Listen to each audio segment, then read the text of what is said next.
I'm Mel. And I'm Janelle. And this is the Murder Mamas. The Murder Mamas. Welcome. Welcome. Going up in tune today. Yes, I stylized that one a little bit. Amazing. Thanks. Yeah. How are you? I'm good. How are you? Sorry, I was taking a sip of my La Croix. I don't think I've ever tried those. Oh, you don't like the essence of fruit? I just don't. I don't ever remember trying one of those. I love La Croix. Yeah. Is it like a flavored It's water. seltzer? There's a bunch of like memes about how it's like if you set a strawberry like across the room and then like that's the flavor you would get from a liqueur. Like they don't really taste like the fruits. Okay. I enjoy them. Well, maybe I'll give one a try. Alternative to soda. Yeah. All right. Oh, dude, I've been on a fucking McDonald's Sprite kick because there's nothing better Sprite. than a McDonald's Sprite. A McDonald's Sprite specifically. Yeah. I don't know what they do, but the bite and the fizz. Yeah. Oh man, I love Sprite. Sprite's it's good. just my good drink. Yeah. Auntie's like, if you just stop drinking the sugar, it'd be good. And like, don't fucking take my Sprite away. Okay, like- Auntie, go away. Don't take my Sprite. Go away. Although Sprite Zero tastes basically the same, but it's... I've never tried it. I can't bring myself to. Okay, this is an unimportant conversation about drinks. We can... I don't like change. I'm aware. Very much so. All right. Did you see that they captured the escaped convict? Jeez, I was like, what the fuck is taking so long? Forever. 2 weeks? Yeah. 2 weeks, right? In Pennsylvania. Damn, yeah. But his hair I didn't- looked different. Like it was Yeah, in I'm sure dreads, he- but like he was like, it was brushed out like on one of the video cameras, like when he was, walking by. yeah, he looked completely different. Yeah. Crazy. Yeah, I can't believe he was out there for 2 whole weeks. He got sniffed out by a little Fuck, yeah, he did. Belgian Malinois. Yeah, he did. Yeah. It's a good job. Yeah, that's awesome. I like that. Doing your work. Dude, good boy. Good boy. Don't know if it was a boy dog. It was. Oh. I was. It was. I. No one can see, but like the full 45-degree head turn, mouth open, staring into space like a... Oh, that was really funny. It was.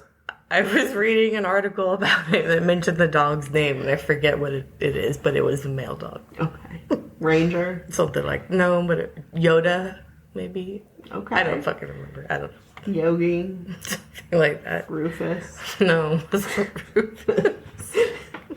I'm just thinking of generic male dog names at this I point. gotta fucking look. You don't need to fact check. No, I really do need Okay. to. Well, while you're fact checking that, I'm going to jump in.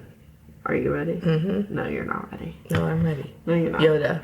It was Yoda. Yeah. Okay. What a good boy. Yeah. Good boy, Yoda. Okay. So today we are talking. You set your phone down so quiet. Because this damn table, like, it picks up so much fucking noise. Like, I need to get moving on this room. I've never seen anyone do anything as quiet as you set your phone down. I'm also extremely stoned. What else is new?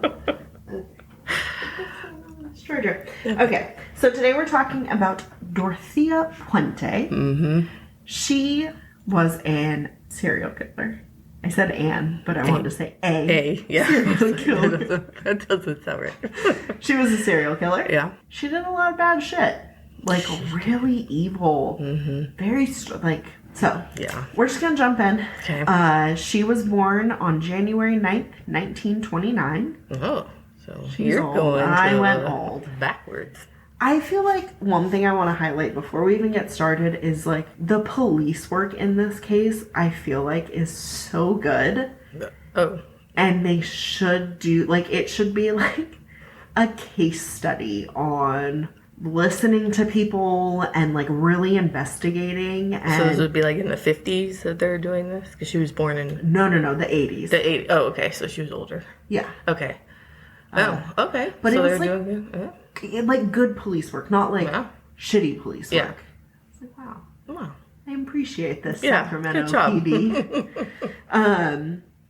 So anyway, she's born in January 9th, 1929. She's born in Redlands, California, and her parents are no good. Yeah, it's the same story. We've told this story now, 75 times? Yeah. They're not great. They're alcoholics. Really terrible upbringing. That sucks. Her dad was depressed from, I don't know. Life? Yeah, life. I want to say World War One. Oh. I don't know history good, though, so dates may be wrong. But he, fought in World War One. He got, he had, chronic tuberculosis as a result of being exposed to, chemicals during the war. No, that would depress me, too. And so he would repeatedly talk about, killing himself and... That's sad. He would threaten to do that in front of the kids, just to No, don't do that. And again, he's an alcoholic. Yeah.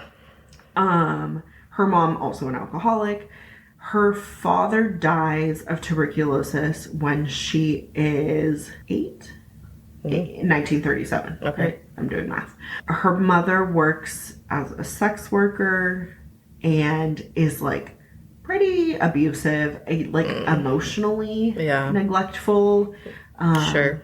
She loses custody of the children, all of her kids. And Dorothea is a liar. From the beginning. Yes.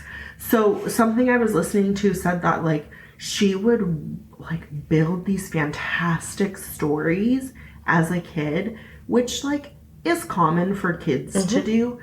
But she would build them and believe them. And, that's the difference between, telling a lie and being delusional. Right. And so she was more, delusional, even as a small child. She never outgrew that. Yeah. Okay. Yeah, that's hard. I remember being a kid, making shit up, right? I think it's, normal. Every kid does it. Yeah. But, you outgrow that. Right.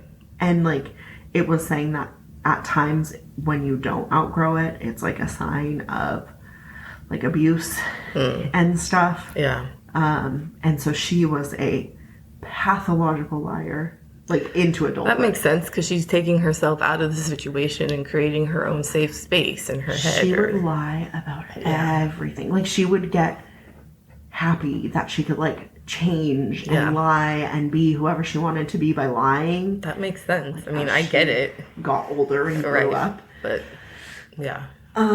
She's got to move out of that. Yeah. And so she would say, after she got arrested, she would talk about how she was, the youngest of 18 kids, but, they only ever found that there was, 6 kids. So, just... Okay. It's hard Random to know, shit, what... When it comes to her recollection of anything, what is accurate and what is a fantastical delusion that she's created. Probably the latter. Yeah. Yeah. So anyways, her father dies. The mom loses custody of the kids, but the mom's been real shitty. She's scrounging for food and it's not great. She dies a year later, leaving Dorothea an orphan in 1938. And they were sent to an orphanage where she gets abused. She then ends up I can't remember where she's living. Somehow she leaves California and gets to Washington, and this is at night, in 1945, and she's working as a prostitute at a hotel. So she found that was a way she could make money, and so much about her background is wow, this would never happen today. Yeah. Yeah. No different way. Time. So she's working as a sex worker. I said prostitute, didn't I? Yeah. Dang it. We're still learning. Trying to be better. We are.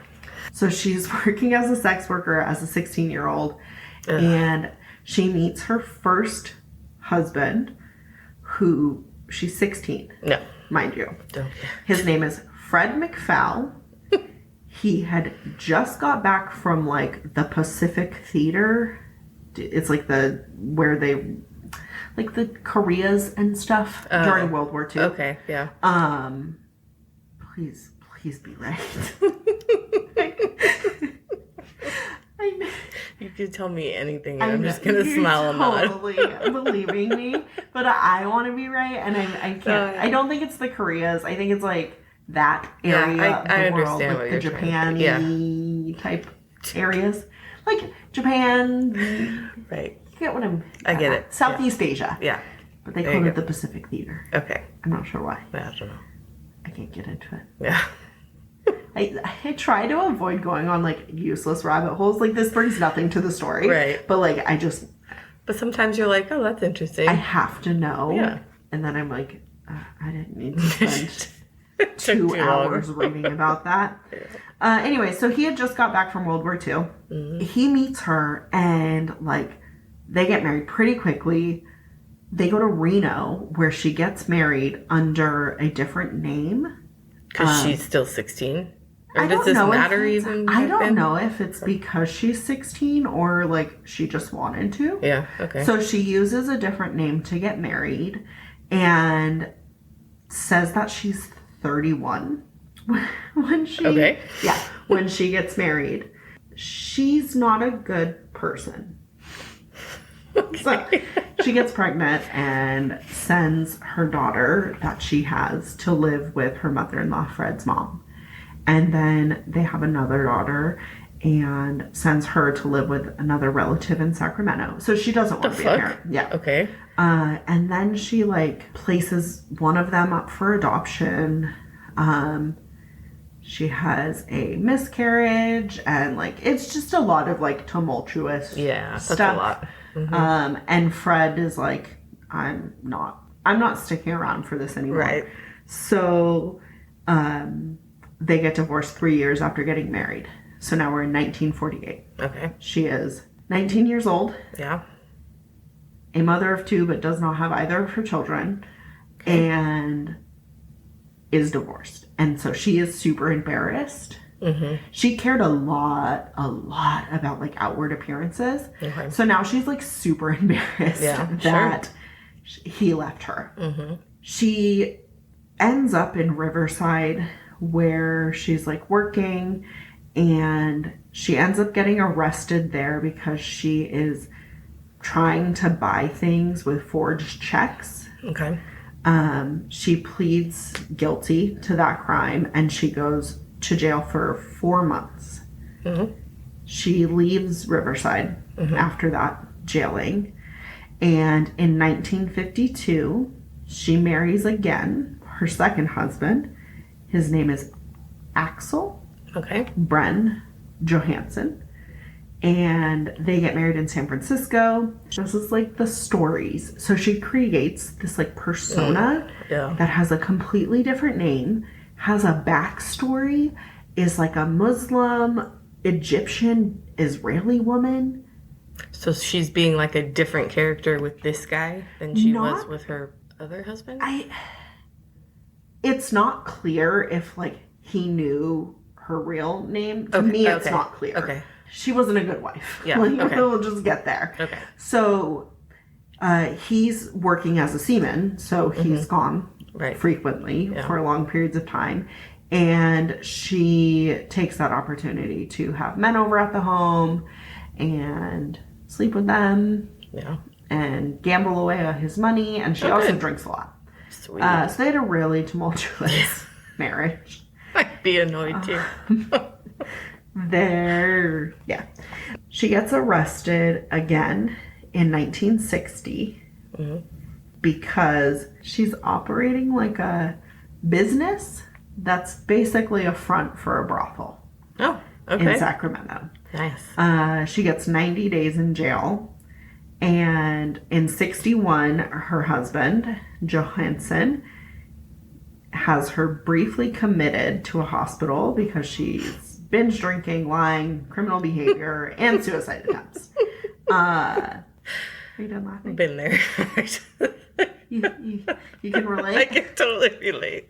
So, one of the podcasts that I listened to about her, they said that she was, they said that she exhibited a lot of like schizophrenic behaviors. I was just going to say, was she schizophrenic in any way? I don't know that it was ever diagnosed, just because of the time. Yeah. I don't think she would seek out any sort of care. But during this hospitalization, she is diagnosed as a pathological liar, and that she has an unstable personality, which, like, we know. Same, girl. But also we know. Like, we can tell. Have you met a pathological liar, like, as an adult? I don't know. Dude. So, before... How do you know? I feel like I have a pretty good bullshit meter. Yeah. Okay. So, before, like, I met Chris, I was, like, I went on a date with this guy, and he told me that he's driving a piece of shit car. Like, I don't care what kind of car you drive. Right. But it was a complete fucking clunker. And the check engine light was on. And he told me, I'm only driving this car because I crashed my Audi R8 on the freeway and left it in this Denny's parking lot that we conveniently just drove by. And I'm like, okay. why? Do you think I believe that? Like, the first question is, why? Yeah. Like, you have insurance? Yeah. How is this your option? Right. And, like, just so many of, like, these grandiose, like, lies. And I was like, I can't do bye, have a good life. Like, it's hilarious. I think that's the only one I've met, like, as an adult. Yeah, It was, like, he told, That's insane. I can't imagine doing that. Things that were easily Googleable. Right. He would say. And I'm like, you didn't do that. Like, I'm Googling this. Yeah. And I know you didn't do, like, oh, me and my friends, we set a Guinness World Record for driving across the U.S. as fast as possible.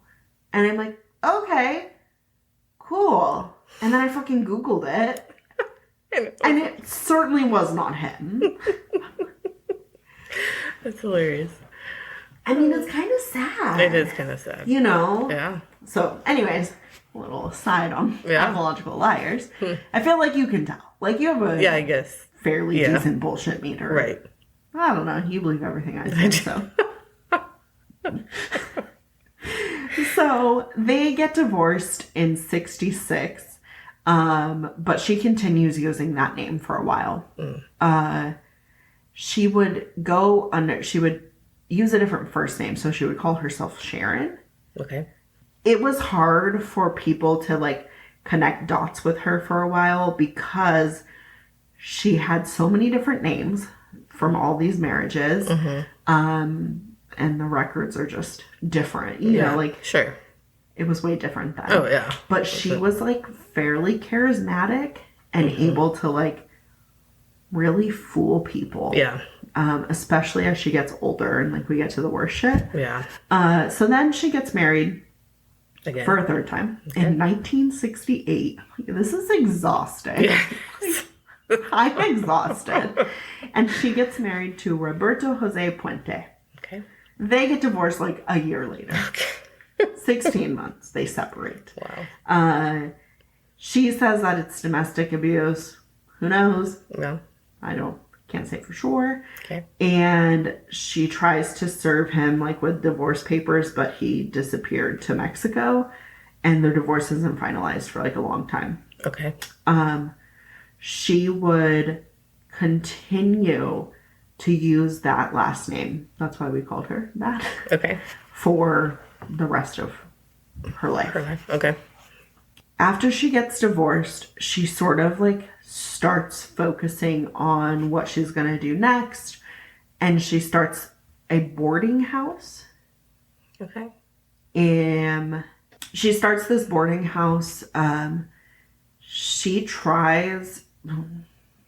successfully convinces people that it's like a legit boarding house and that she cares for them, and that she's like an actual resource to people who need boarding. Okay. And for some of the people who come into this home, it's like the nicest accommodation they've had in years, which is sad. Yeah. So she's totally taking advantage of them. Yes. Yeah. So she's been to... No, at this point she hasn't been to prison for a long time. She goes to prison. Okay. In a minute, we get there. Okay. But she changes her appearance. Like, she looks older, so she wears shorter hair and does like a granny haircut and wears glasses to like make herself less threatening. Right. That makes sense. Yeah. And it's very calculated. She even like becomes like a reputable member of like the political scene in Sacramento. Okay. There's a picture of her like dancing with Governor Jerry Brown. Oh. That she like frames and keeps on her, like, it's like a prized possession. Yeah. Okay. So she does like this rebranding, basically. And she gets married again. For the fourth time to someone named Pedro Angel Montalavo. But she doesn't take his last name. It's too much. Do you want to know why? Why? Because he leaves a week after the wedding. Like a week after the marriage. Yeah. Like, why would you get married? Okay. Yeah. Interesting, right? Yeah. So she gets convicted of cashing like government checks illegally. Okay. Yeah. She's stealing money from these tenants. Okay. Who are living there, which she never stops doing, basically. So gross. She has to pay like $4,000 to them, like as restitution. Right. But yeah, she steals like 34 different checks. Holy shit. From these people. Wow. Well, later, when she like is boarding house people, she just like makes herself their payee. It's crazy. Oh my god. Yeah, I could never, like, I don't think I could ever have the confidence to do something like that. Like, that just wouldn't be in my blood to do something like that.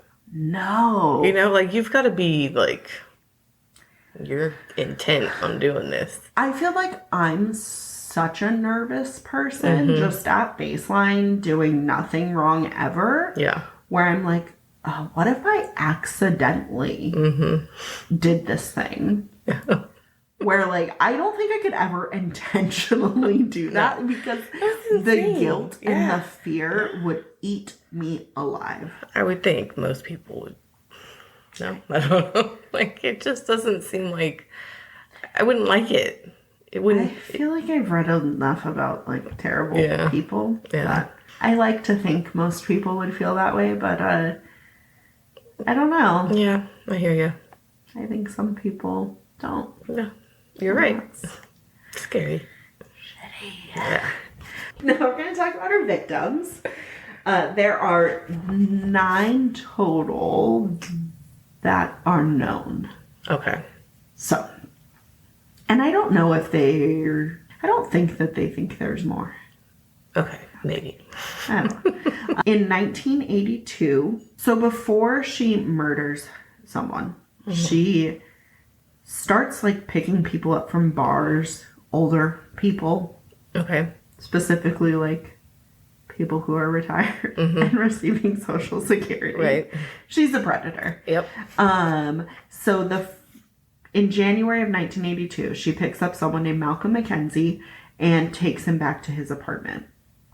He says that she put something in his drink before robbing him of coins, watches, and other jewelry, including a diamond ring belonging to his mother, which she goes and removes from his finger when he's asleep. Ew. So, like, she drugs him with a sleeping pill, and then... he was wearing his mom's ring? I don't know if it was, like, like an engagement ring. I think it was like a diamond banded ring. Oh, okay. And okay. it was his mom's. Yeah, So that makes sense, yeah. And then she took it. The first victim she has of murder is a woman named Ruth Monroe. Okay. She is 61 years old. She met her sometime before this. They met, and Ruth was married to a man who had cancer. And so Dorothea is like, hey, come move in with me and I'll help take care of you. And like after he passes away, like I'll help take care of you. And we, you know, like I'll be your caregiver. Yeah. And you can save money on like rent. Like tries to seem very genuine. Yeah. So she is like, okay. That's like, so fucked up. So they start like a business. She's like, oh, let's start a business. Ruth had some money. Her kids talk in a documentary. Yeah. And so she was like a lonely old lady, very nice lady who had money, and she got totally preyed on. That's so sad. It's sad because I feel like it happens a lot more than you think. Yeah. Oh yeah. So Dorothea has her move in, and then like immediately after that, she's starting to get sick. Dorothea continues to have her like, oh, we need more money for this catering business they're running. Yeah. Okay. She's running. She's stealing all the money that she's putting into their joint account. Okay. That is set up. Ruth's son and or son-in-law go and like visit her, and every time they visit, she's like drinking, which she never drank. Like alcohol? Yes. Oh, okay. And so they're like, what are you drinking? And she's like, oh, it's this thing that Dorothea made me to like calm my nerves. And she's only living with Dorothea for 2 weeks. And she dies? Oh, shit. She was in good health when she moved in. And 2 weeks later, she dies. Damn. Yeah. It's really sad. A few days before she dies, she tells a friend, like, I am so sick, I feel like I'm going to die. And then she's found in, like, respiratory distress and is...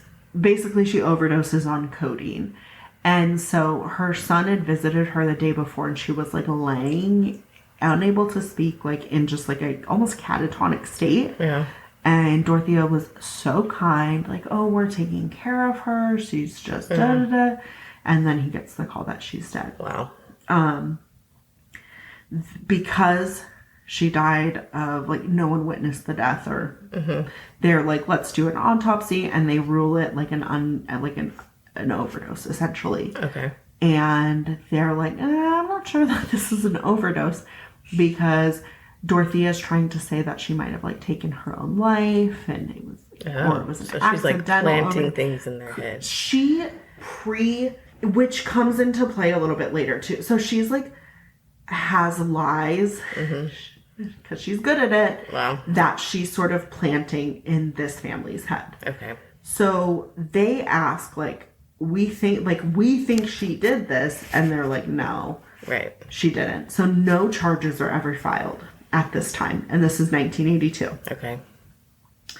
In May of 1982, Dorothy Osborne, she's 49 years old, and she found that her checks, credit cards, and other items were missing from her home 8 hours after Dorothea visited her home. Okay. And made her a drink. In July, wow. Dorothea gets convicted of 3 grand theft charges for trying to use those checks. Okay. And like the bank card. Yeah. From Dorothy Osborne. She gets sentenced to 5 years in prison and state parole until March 21st, 1986. And then she has federal parole for another few years after that. So she's When she's incarcerated, she meets her next victim, whose name is Everson Theodore Gilmouth. He's That's a name. He is 77 years old. He is retired from Oregon. And in September of 1985, so she gets out of prison. Okay. So he comes down from Oregon to Sacramento in 1985, September. Okay. And he has a truck and a trailer. And he is going to that house at 1426 F Street in Sacramento. And she doesn't even own this house, by the way. He's leasing this house from like someone who really considered her like a godparent to their children. Oh, shit. She calls him like her nephew. Wow. Okay. It's crazy how well she hid like her evil from people. Yeah.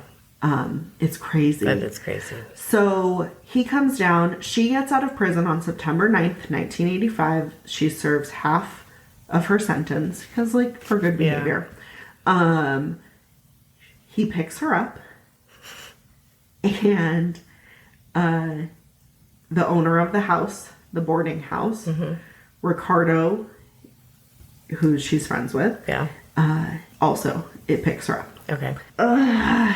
It's so frustrating and angry.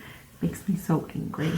So shortly after they move into that house together, she asks like a little handyman, "Hey, can you build me a box?" The box needs to be wooden and it needs to be 6 foot by 30 inch by 30 inch. A storage box. Okay. She said that she would give him Everson's truck and $800 as payment for building the box. Like, that seems like a lot for building a wooden box. Wooden box. He does. He completes the box and he finds it nailed shut. Oh, so she had... So he builds the box, comes back, and then finds that the box is nailed shut now. Okay. And she says, "Can you help me take the box?" Which now weighed 300 pounds. Oh my God. Okay. To a storage location, but then ends up dumping it near a river about an hour away from Sacramento. So she killed Everson. Yeah. She drugged him and continued receiving his Social Security checks. Wow. Okay. It's like the box is discovered December 28th. No, I'm sorry. He was originally discovered on January 1st, 1968. So he only was there with her for, I don't know, a month. Yeah. Like, a month. Yeah. And so she did that same thing that she did with Ruth Monroe's family. She writes a letter to Everson's family, like, "We're gonna be married," and then writes another letter that they're no longer getting married and that they're like Everson's leaving and she doesn't know where he's going. So like setting up this tale. A delusion. Yeah. If you will. Yeah. So his body's discovered wrapped in numerous plastic bags covered with a bed sheet and that are held in place by electrical. There's mothballs and like toilet deodorizer, like the blue stuff. Yeah. Inside the box. His body, he's like a John Doe. Yeah. For a really long time. Like a really long time. Like until 1998. Oh, okay. Yeah, he's a John Doe for a long time. Oh. But he's the first victim. Okay. Like, how do you do that to people? Yeah, I don't know. She continues cashing his checks until July of 1986. Wow. So in the fall of 86, a woman named Betty Mae Palmer, who's 78, arrives at her boarding house that she is now illegally running because that's part of the terms of her like probation or parole is that she's not allowed to run a boarding house at all because that's how she victimized everyone the first time. Well, here we are again. She doesn't care. Yeah. She wastes no time. In October of 1986, she gets an ID card with her photo, but Betty's name on it. 2 months later, the address on Betty's Social Security checks are changed to the F Street address. She forges her signature on nearly $7,000 worth of benefits checks belonging to Palmer. Palmer was like harder for her to deal with, so she's the first person who's buried in the yard. Okay. For whatever reason, she no longer wanted to deal with her. So she, like, didn't mind giving these boarders, like, passing out their meds to them. Right. But, like, the ones who wanted more care from her, Yeah. they just were, like, annoying. And, like, she would also let anyone come stay. So alcoholics, which she was one herself. Yeah. But she had zero tolerance for other alcoholics. Like, would not do it. So... It's awesome. She sounds amazing. Isn't she just the best? Yeah. Terrible. So she gives her, that's Palmer. She's the first victim. She's buried in the yard, and for whatever reason, she's buried in the front yard. Oh, and palsy. It's not a big yard. Like, it's downtown Sacramento. Shit, okay. I'll show you a picture of the house. Like, it's a fairly small yard. So she gets buried in there, and Dorothea cuts off her hands and her head to, like, stop her being able to be identified, basically. Okay. So, like, a ton of thoughts put into this. Her hands and her head are never recovered. Ew. But, like, once they recover her body and do x-ray, or not x-rays, but, like, toxicology reports, they find a bunch of different drugs in her system, so she was overdosed. Yeah. Same story, as always.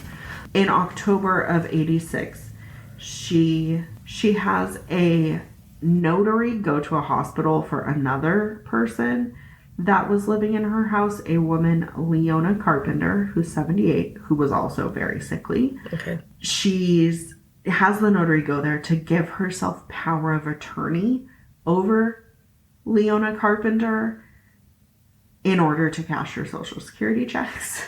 Okay. 10 days after this overdose happens. Wow. Okay.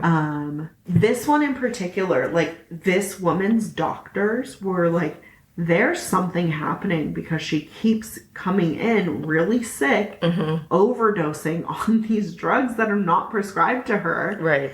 And so much so that the next time that there was, like, an overdose, she sent her to a different hospital further away. Oh, yeah. So that the doctor wouldn't catch it because he, like, pushed back. Like, what the fuck's going on, basically? Right.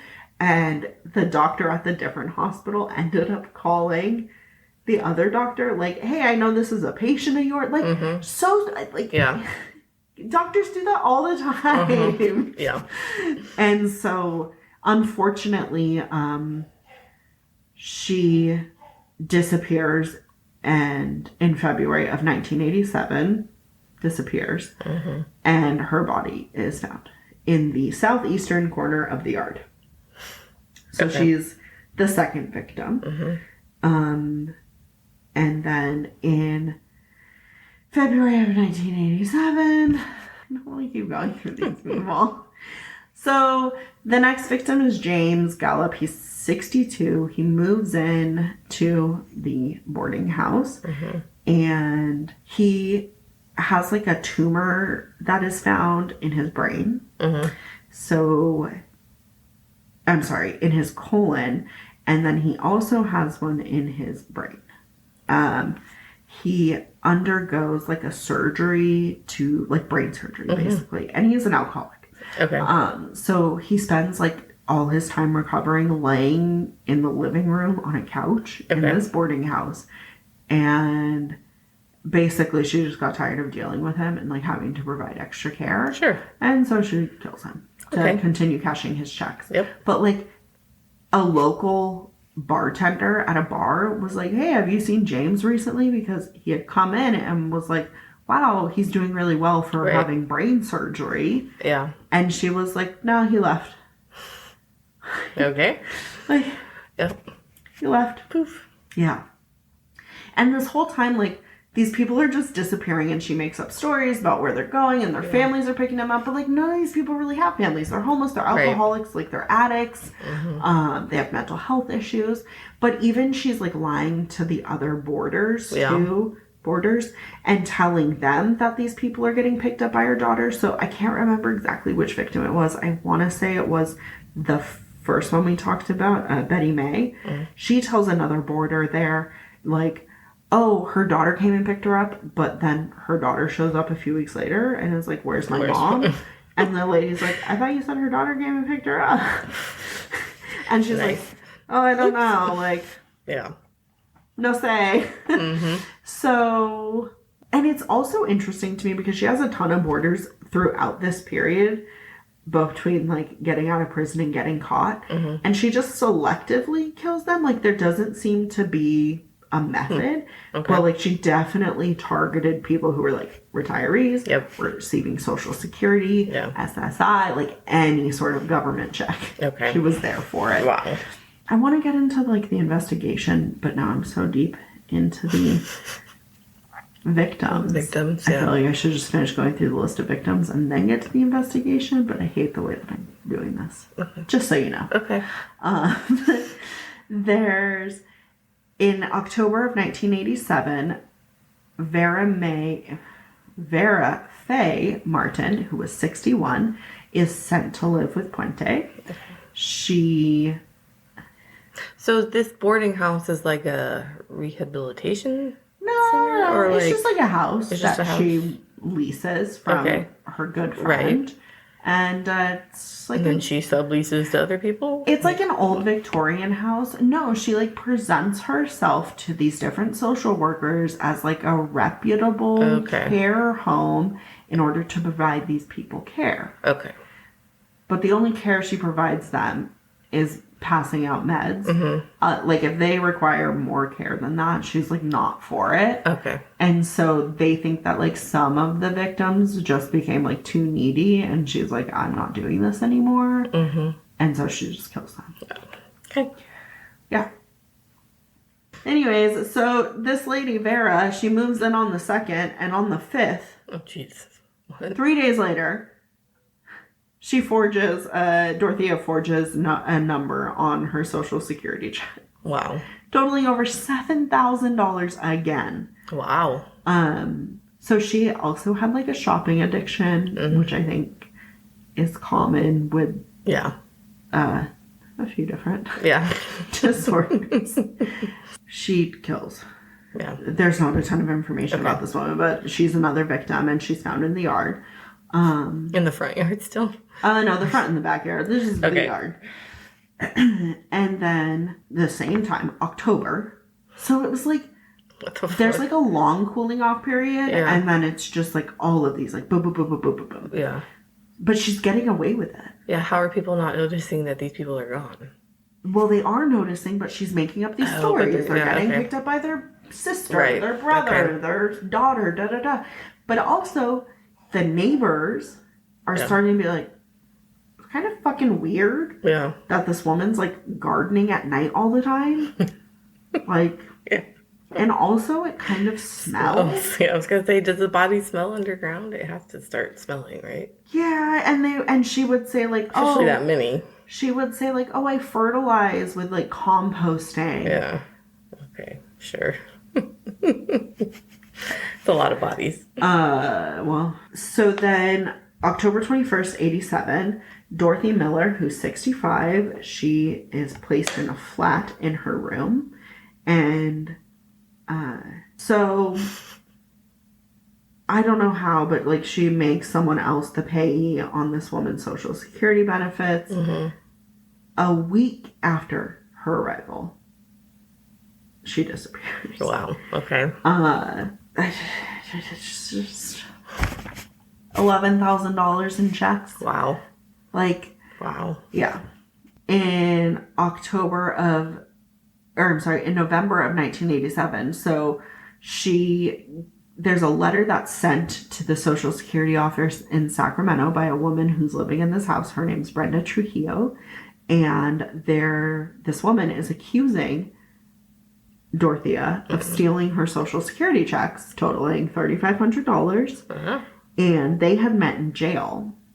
And then they shared a prison cell. And she moved into the boarding house where Dorothea helped her apply for Social Security. Wow. Okay. And then she drugged her. And then Trujillo says that she called her parole officer to say that she had done drugs to get her parole violated. Right. Before she could receive any checks. Wow. Yeah. Okay. So the last one I'm going to talk about, well, actually not the last one, but this is the one who gets suspicion. Okay. Like, suspicion starts with this victim. Okay. His name is Alvaro Gonzalez, but he goes by Bert. And he arrives in her home in March. And so he is a schizophrenic who was from New Orleans and somehow ended up in Sacramento. Okay. He couldn't really say how he got there.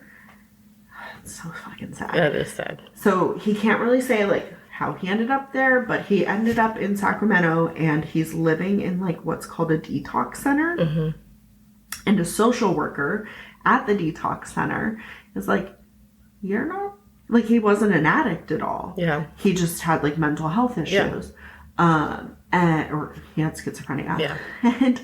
And she's like, I don't want you like stay. Like, you don't need to sleep on a vinyl mat. Like, this isn't a good environment for you. So another social worker recommended Dorothea Puente boarding facility because she had other clients that she had put there. Yeah. And they received good care and they didn't complain and they were happy. Wow. And so she like sends him there where for a while things are okay. Yeah. She does the same thing. She immediately has him fill out Social Security paperwork. And then she starts taking his checks. But she sets up the story and tells people that like he went to Mexico. And so this is what catches her because the social worker is regularly going to like check in on him. So for a while, like he was bathed and clean and like okay, but he said he didn't really like living there, but like it was okay. Okay. And he was helpful too. So he would like help around the house and do chores and things and was like strong and big and yeah, was just wow. A nice guy. Yeah. So then Dorothea, the social worker, comes to like check on him and she's like, oh, he went to Mexico. The social worker's like, no, he didn't. Yeah. And like Dorothea would even speak Spanish to him, which was like his native language. And so the social worker thought she was putting him in a good place. Right. And she's on the Netflix show and she's like, still to this day or that day feels regret. Which like, yeah, that's so sad. That is sad. So she's like, oh, he went to Mexico for like something with his family, but like he hadn't talked to his family in 13 years at this point. Wow. Yeah. Because he didn't know how to get a hold of them. Right. Like, yeah. And the social worker's like, yeah, I don't think so. Yeah. I don't think he went to Mexico. And she's like, no, I'm going to go get him from Mexico. Like he was there for a party to visit relatives. And so the social worker's like, okay. So that's in August. She comes back again in September and October saying the same thing. And Dorothea continues to like make these excuses. Yeah. And so the social worker's like, listen. She shows up at the house with another social worker. She's like, listen, if you can't let me see him. Because now she's like, oh, his nephew came to pick him up. Yeah. No. Absolutely not. If you can't show me Bert by, like, I don't remember, 2 weeks or a day, or I don't remember the exact time frame, like, I'm calling the police. Yeah. Like, I don't believe you. Right. And I think you've done something. Yeah. And then she asked someone to contact the social worker pretending to be his brother-in-law. Wow. Pretending to be Yeah. Bert's brother-in-law. Yeah. He agrees, saying that he was a guy, Mikhail Obergon, and that he had picked up Montoya from the house and took him to Utah. Okay. Social worker, again, is suspicious. Yeah. And said she was calling the police. That's good. She then receives a letter in November from Mikhail. Yeah. Wrapped in a paper towel to avoid any fingerprints. Okay. What are you doing? Yeah. Like last week. Oh, she left on her own. Yeah. She's in a cult now. She's like, cool. Yeah. okay. Like, this doesn't fucking work, No, y'all. it Like, doesn't. This doesn't work. No. For anyone with, like, a brain, this Yeah. doesn't work. So, one thing I found really interesting was that in the Netflix, like, worst roommate in the world or whatever, the social worker's talking about how she remembers that she was, like, 50-ish at the time. And Dorothea was, like, stating that she was 65 or 70. Okay. But she was the same age as the social worker. Wow. Okay. So she had been aging herself up. Wow. Yeah. Ew. Okay. Bert was murdered, killed by her, and buried in the yard. Okay. The last victim is in 1988, and it's Benjamin Fink. He was 55. He's sent to live with her. It's like the same story. But his brother saw him every week for 6 weeks. His brother would visit him. Okay. And in April, he's gone. Yeah, that's weird. You would think, I don't know, if someone's regularly visiting, like maybe not kill that person. Yeah, like that one doesn't seem like a smart idea. Probably not. And another person in the house said that there was a smell coming from his room, which she said was a sewage backup in his room. Okay. She then receives 12 bags of cement. Okay. And she gets someone to dig a hole next to the door of, like, a metal shed, which she fills with concrete. Yep. Yeah. Not suspicious at all, right? Okay. No, okay. The social worker for Bert, that now we're getting to, like, how she gets caught. The social worker for Bert calls the police and is like, hey, I'm reporting a missing person. It's this guy. And so the detective assigned to it goes to the house, and before they leave, the social worker's like, make sure you bring your shovels. Ew. And they're like, why? And she's like, every time I've gone by the house, it looks like the lawn looks like it's been freshly moved earth. Right. And, like, I don't know. I think you guys should just check. Damn. So they do. Oh, shit. Yeah. So first they go because they believe her. They don't believe Puente's story. That's good. That's what I'm saying. It's pretty good police work. Yeah. So the detective and his partner and her federal parole officer go to the house in November of 88. Okay. And they show up and she's like, lets them in, and she's very much like appearing like everything's okay, but like she knows they're coming, right. You know? And they're talking to her, and the detective goes like, so what is this house? Like, because again, she's not supposed to be running a boarding house. So like, what is this? She looks at her parole officer and she goes, I've been violating the terms of my parole. Oh, wasn't expecting that. Yeah. Like, just, Okay. this is a boarding house and I'm violating the terms of my parole. And they're like, oh, okay, well, that's not great for you. But she agrees to, like, let them look around. So he looks around a little bit and he finds a ton of bottles of this, like, sleeping pill. Okay. That not the, like, the boarders weren't prescribed of it. Right. But there's, like, a bunch of it. Yeah. He does mention that on a calendar, she writes, like, Bert leaves, pick up Bert from Mexico. God. Like, yeah. Trying to make it. Yeah. And he was like, she went so far as to think I would just see that and be like, oh, okay. He must be gone. Good. Yeah. So they look around a little bit and there's, like, nothing that's coming out. Exactly. Yeah. Like, nothing crazy. It's like, nah, the house isn't in great condition, blah, blah, blah. Yeah. And then he's like, okay, we're going to leave.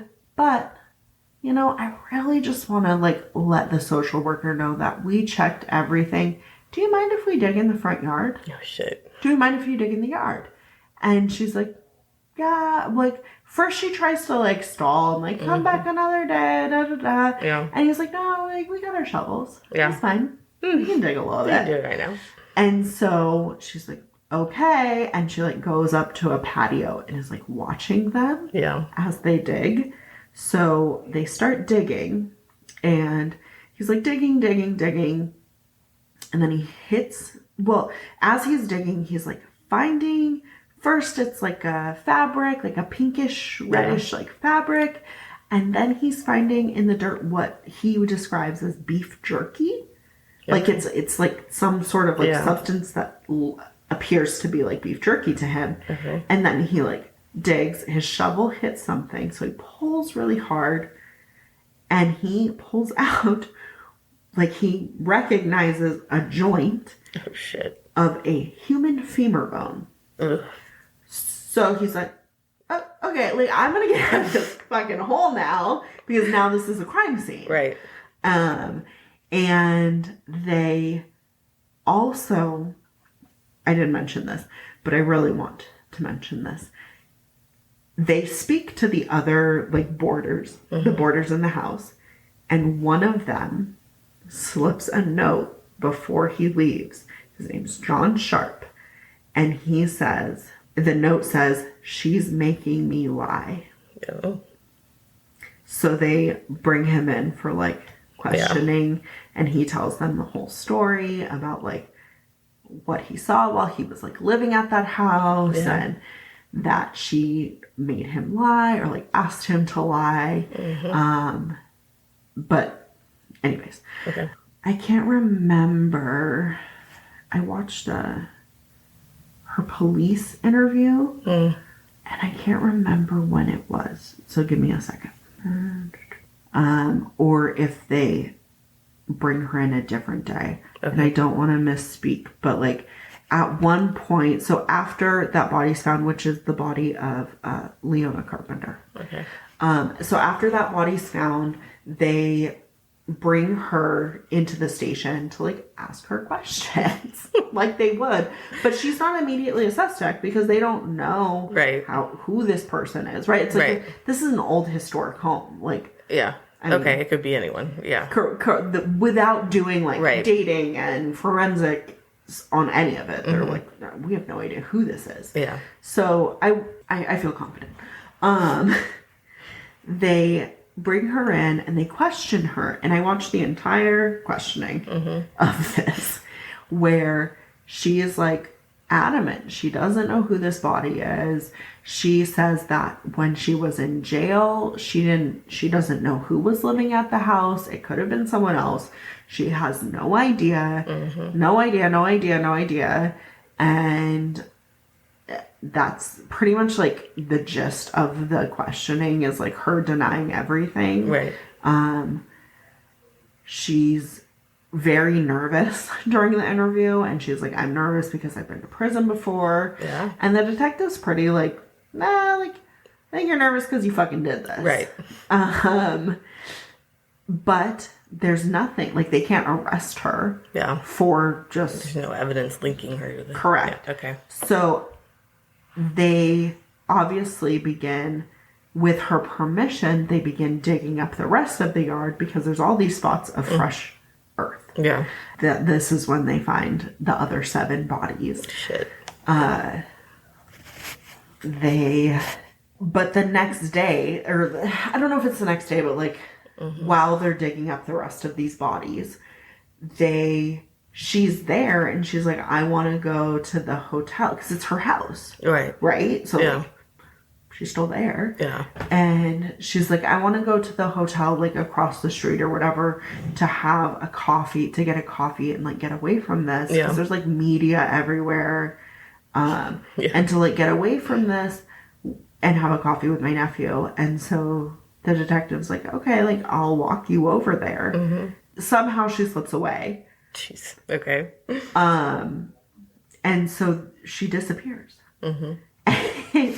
And they like have to put out like an APB on her, and it's like a manhunt where they're searching everywhere for her, and they fear that she's like gone to Mexico because previously she was found like years and years and years ago. She was found with a ticket to Mexico before she went to prison one of the other times. Right. So like, she's willing to flee. Right. So she ends up getting found a few days after she disappears. I don't know the exact amount of days. It's 3 days actually. I'm all over the place right now. It's getting late and I'm tired. I'm tired too. I can see it. I can see it in your eyes. You're falling asleep. So 3 days later, she's found in LA because someone calls the police and is like, hey, like I met this lady at a bar who looks like this lady on the TV. And also she was asking me a lot about Social Security. Not a topic usually brought up by people. Ever. So, and she was going by the alias Donna Johansson. Okay. She gets arrested the same day at the hotel. Oh, okay. There was like this whole thing about how it was kind of like late in the day and the detective from Sacramento, 'cause it's 400 miles, he couldn't get to LA like on a commercial flight. And so like one of the news stations like chartered a flight for him. Okay. But they were like, we'll only do this for like access to her and the story. Yeah. Like today. And so he's like, okay. Like, that was his only choice. And I don't think he really cared. Probably not. Her feelings. Right. So much. Probably not. But she tries to later say that that was like really damaging and like tries to like have it come into her trial because it like created a media frenzy. Okay. I'm not going to get too into that, but I thought that was just like an interesting little tidbit. She gets flown from the LA to Sacramento. She's booked in jail and she's formally charged with the murder of Bert. Okay. Because they had found Bert's body. Right. Then she gets charged with all the other ones. She gets... Dude, her trial... There's like so... I feel like I shouldn't have made this fucking 2 parts. Yeah. Her trial is so long. The jury deliberates for like 6 fucking weeks now. Why? Because there was one juror who like couldn't make a decision and was like, I don't want to. Right. And they were like, you fucking have to, dude. Yeah. Like, that's like why you're here. Yeah. But like, wow. No. Oh God. Can you imagine? I would flip my tit if I had to sit there for 6 weeks. It was like, I don't want to say it was 6. It's the longest. Right. If I'm remembering correctly, it is the longest jury deliberation at that point. Fuck that. Horrible. Yeah. So her trial begins February 3rd of 1993. There's like a ton of like a ton of delays, obviously, Yeah. because it's been years now before she's even going to trial. But the judge rules that, like, she can be tried for all 9 murders. Nice. Because there's, Okay. quote unquote, ample circumstantial evidence. Yeah. So the trial begins February 9th, 1993, and there were more than 156 witnesses Oh, shit. that testified. More than 3,100 exhibits had been submitted. 22,000 pages of transcript were recorded. And first the jury deliberates for 11 days.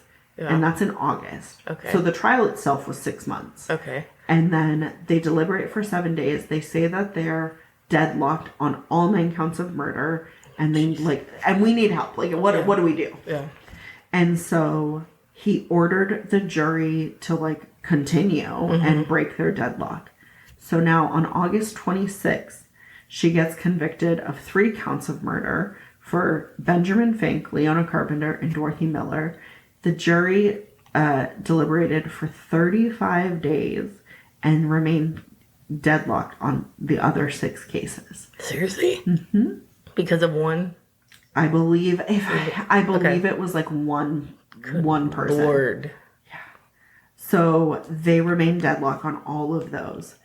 And during the penalty phase, so now it's the part for her sentencing. Right. They were deadlocked again. Good Lord. Get a new jury. Because they needed to know if it would be the death penalty or not. So she doesn't get the death penalty, and she's sentenced to life in prison on December 10th. Wow. It almost took a year. Wow. From the start of the trial to sentencing. That's insane. It was I don't know. Yeah. And then that sucks for the other people, their family. They didn't get justice for their murdered loved one.